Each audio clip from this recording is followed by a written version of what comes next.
Hello. Today I'm going to talk to you about three things, had I thought about them or thought about them in a different way, would have influenced my decision to move to France. Thank you so much for joining me today. If you're new here, welcome. My name is Patricia Brooks. I'm an American expat living in the south of France and have been since 2018. And now I help people who are ready to start the next chapters of their lives living in a foreign country find that confidence, that courage, that grit to make it happen finally. And on this channel, I share my experiences living in France, moving abroad, and how I found the confidence and courage to do this very scary thing that I did 6.5 years ago. And today I'm going to talk to you about three things, had I thought about them or thought about them in a different way, might have slowed me down or stopped me from making my move to France altogether. Now, the first one is something that I hear people that I have discovery calls with quite often. And it's a fear that they have. It's a fear of having to start over later in life. Now, when I was planning my move abroad, I wasn't thinking about this move abroad as my starting over. I moved at 51. That hadn't crossed my mind. I was like, oh, I want to move abroad because I want to become fluent in French. And yeah, I really could use some more challenges in my life and adventure, right? All of those things were true.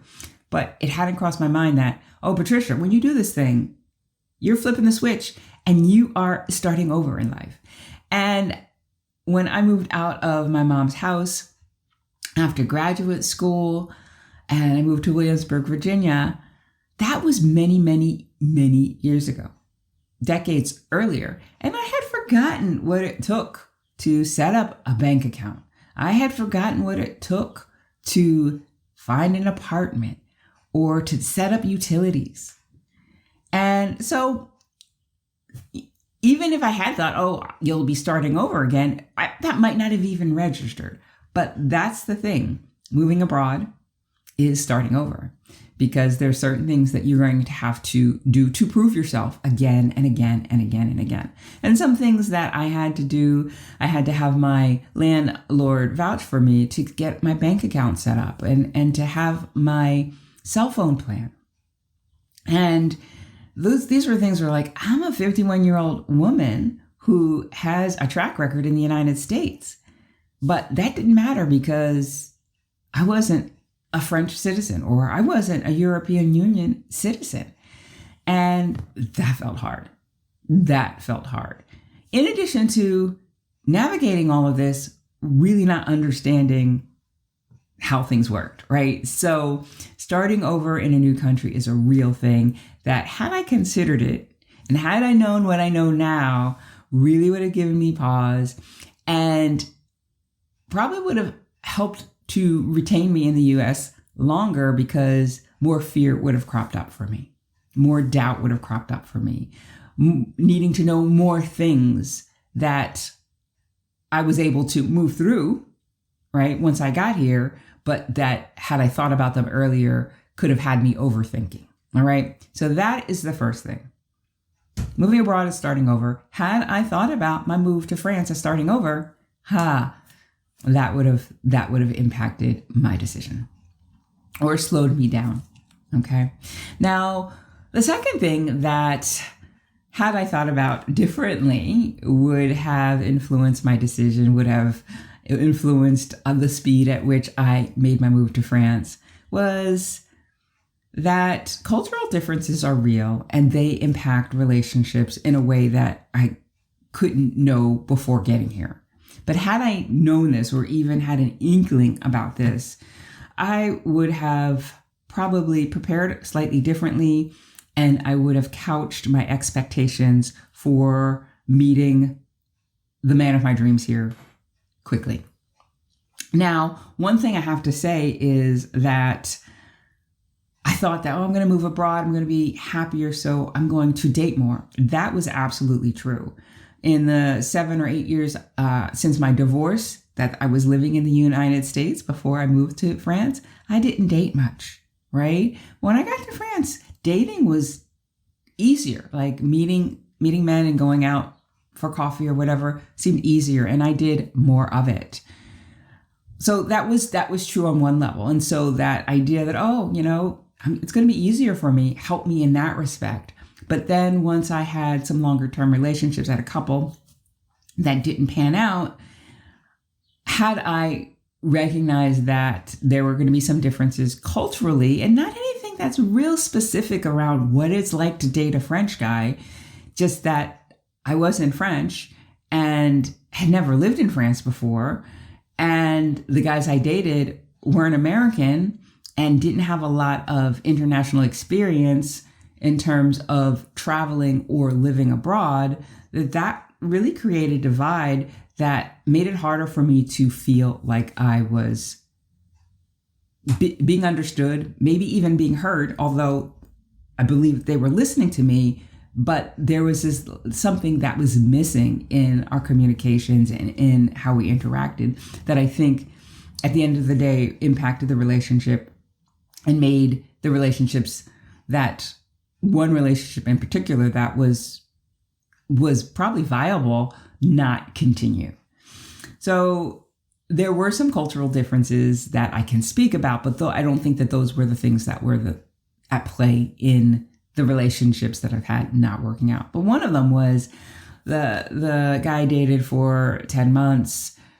A few of those months, long distance because of COVID, my being introduced to his family, his daughters, his grandson, his ex-wife, after 3 weeks of actually meeting him in person, kind of took me aback. And it made me feel very uncomfortable because for me, anybody that I would have dated in the US, they would have waited a while until we were sure that things would work out. And I think that's a difference in the cultures between the US and France. And so that was one thing, but that didn't really impact the relationship. But I think that he couldn't really understand why I was feeling as stressed as I was before that first meeting. And I think he even kind of laughed a little bit about it.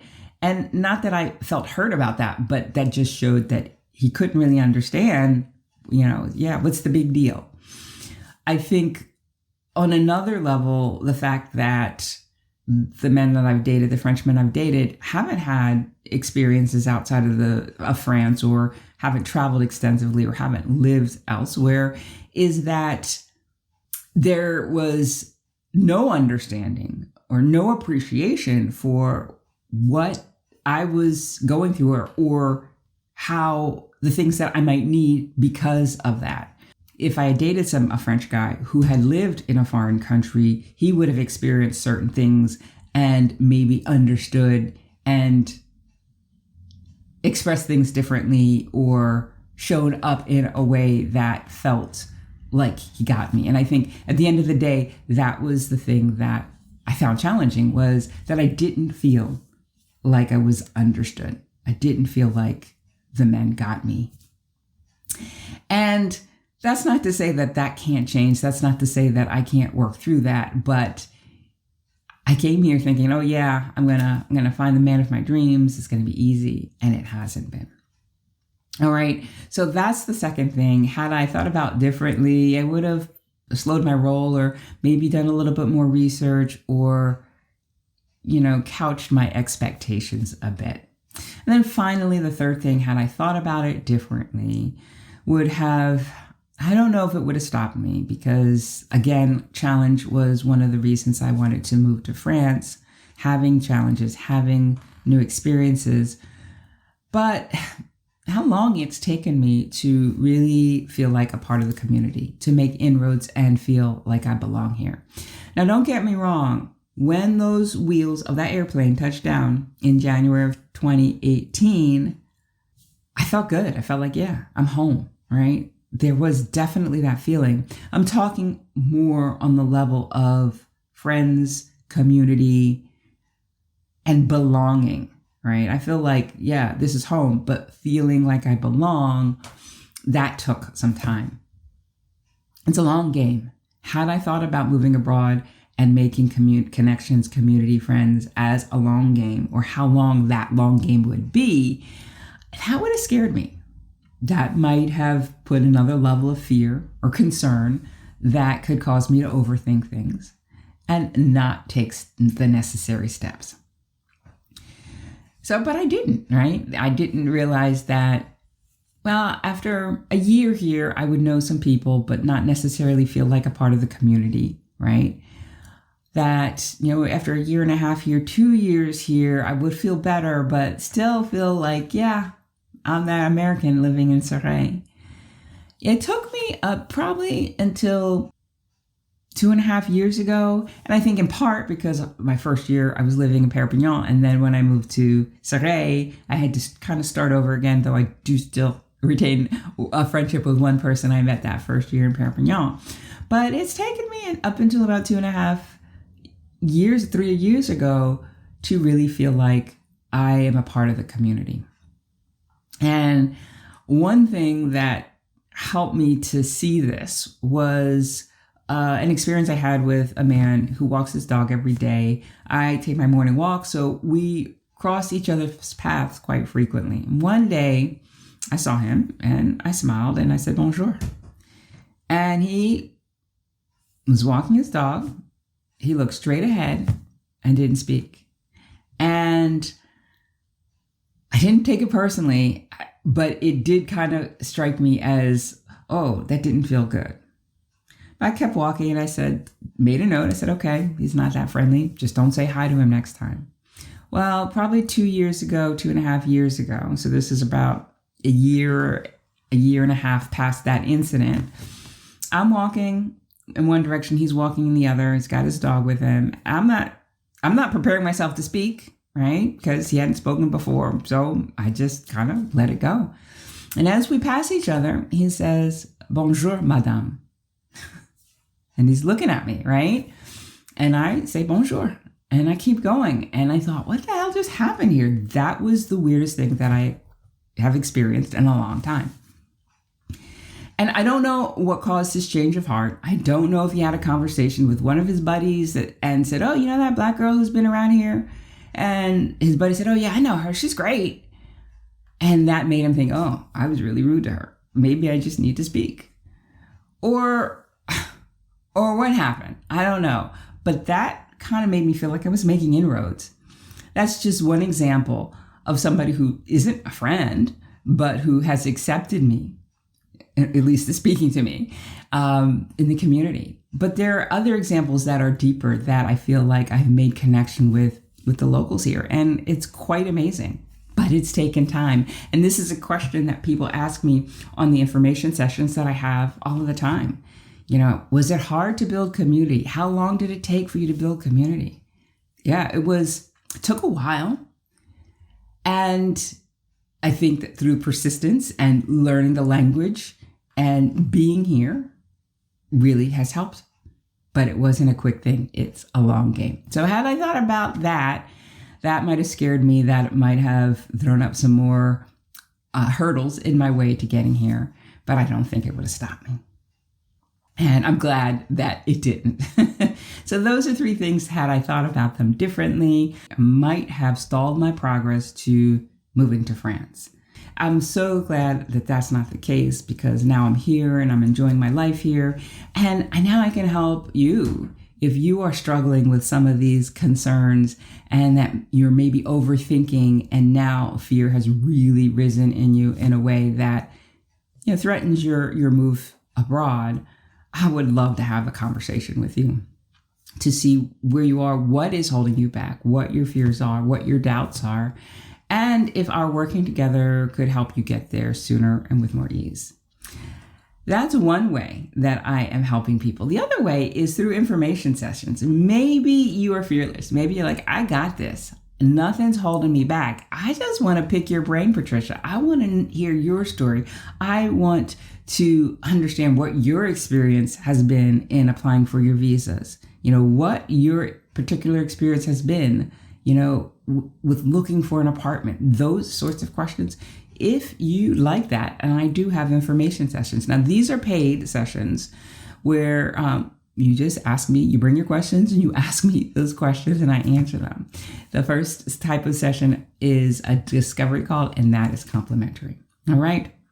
So either way, I'd love to have a conversation with you. And if that sounds like something that could be of help to you, then go ahead and schedule that, putting links to those 2 calls in the description. And I look forward to talking to you soon.